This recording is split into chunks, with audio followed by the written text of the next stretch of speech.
You're about to hear a story so disturbing that even hardened paranormal investigators refuse to spend another night inside this house. And what makes it worse? The entity here may not be evil. It may be a child. In the quiet town of Atchison, Kansas, there's an ordinary-looking brick house that locals avoid after sunset. It's known as the Sallie House, one of America's most infamous haunted locations. From the outside, it looks harmless. Small porch, white trim, classic Midwestern charm. But inside, something has allegedly scratched people in their sleep, thrown objects across rooms, and left claw marks on human skin. The legend begins in the late 1800s, according to local lore. A young girl named Sallie was rushed into the house by her frantic parents. She was suffering from severe abdominal pain.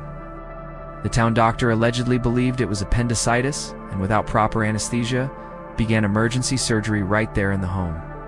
The story says the terrified child died during the procedure, confused, in agony, believing the doctor was hurting her on purpose. And if that story is true, some believe her spirit never left. But here's where things get complicated. There are no official historical records confirming a girl named Sallie died in that house. No death certificate, no newspaper report, nothing concrete. So either the legend was distorted over time, or something else entirely is haunting that property.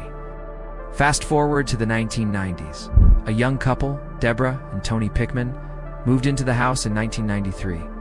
They had no idea about its reputation. At first, small things happened. Scratches appearing on Tony's body. Objects moved from shelves, unexplained cold spots. Then it escalated. Tony began experiencing deep three-line scratches across his chest and stomach marks that appeared suddenly, sometimes while others were watching. There were no fingernails long enough to create them, no logical explanation. Deborah claimed she saw toys move on their own. Knocking sounds echoed from empty rooms. Lights flickered constantly. And here's what makes this case different. The activity seemed focused almost entirely on Tony.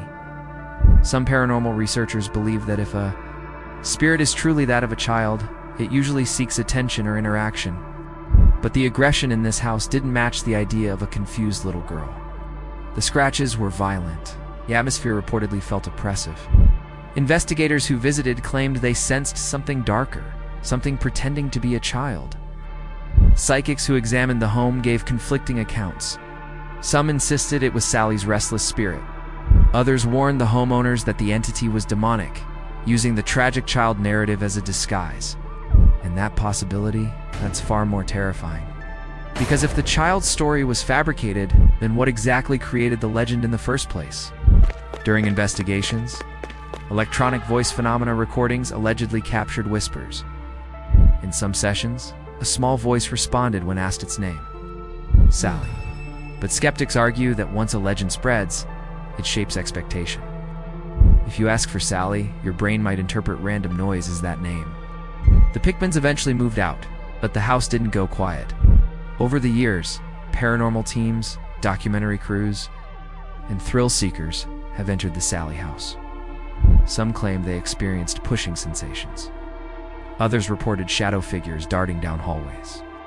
A few left early, unable to tolerate the atmosphere. Television crews investigating the property documented unexplained equipment malfunctions. Batteries drained within minutes. Cameras shut off without reason. Again, skeptics point out that old wiring and environmental factors can cause these effects. Believers argue it's intelligent interference. Here's the hard truth. There is no verified proof of a ghost in that house. But there's also no clean explanation for every incident reported there. So what's more disturbing, the idea that a tortured child's spirit is trapped inside those walls? Or the possibility that something darker has manipulated that narrative for over a century? Psychologists offer another angle. When a location gains a haunted reputation, visitors enter with heightened anxiety. That anxiety amplifies normal house sounds, pipes knocking, wood expanding, airflow shifting. The human brain is exceptional at pattern recognition. It fills gaps. It creates meaning from randomness. And once one person reports scratches or sightings, suggestion spreads. But that still doesn't explain physical marks witnessed by multiple people, unless stress and subconscious behavior played a role. Under extreme psychological strain, people can unknowingly cause self-inflicted injuries. the mind is powerful enough to manifest physical symptoms. That explanation feels safer. It's more rational.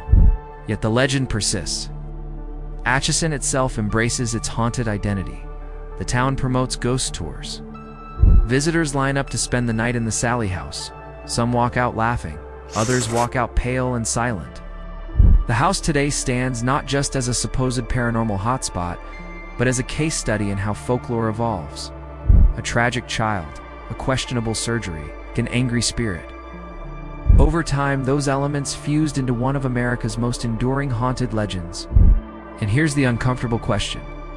If you locked yourself inside that house tonight, with no prior knowledge of its story, would you experience anything at all? Or is the fear itself the true haunting? Because sometimes the most powerful ghosts aren't spirits, they're ideas. The Sallie House forces you to confront a deeper reality. Humans crave mystery. We want unfinished stories. We're drawn to tragedy and the unknown. Once a narrative takes hold, it can shape perception for generations. Maybe there was never a girl named Sallie. Maybe there was. Or maybe something else entirely used that name because it knew people would listen. If you think this is just an overhyped legend, imagine waking up at 3:12 a.m. with 3 burning scratches across your chest. And no one else in the room? Would logic still comfort you? Or would you start whispering her name back into the dark? Stories like this sit at the intersection of psychology, folklore, and fear. They remind us that the line between imagination and reality isn't always clear. And whether you believe in ghosts or not, the Sallie House continues to attract those brave enough or foolish enough to test it for themselves. So here's what I want to know. If you had the chance to spend one night inside the Sallie House, alone, lights off, no phone, no backup, would you do it? Or are some doors better left unopened? If you're fascinated by cases where legend and reality collide, make sure you subscribe to ObscureLine files and turn on notifications. Because the next story might be even darker. It might be closer to you than you think. And remember, sometimes the scariest things aren't what we see.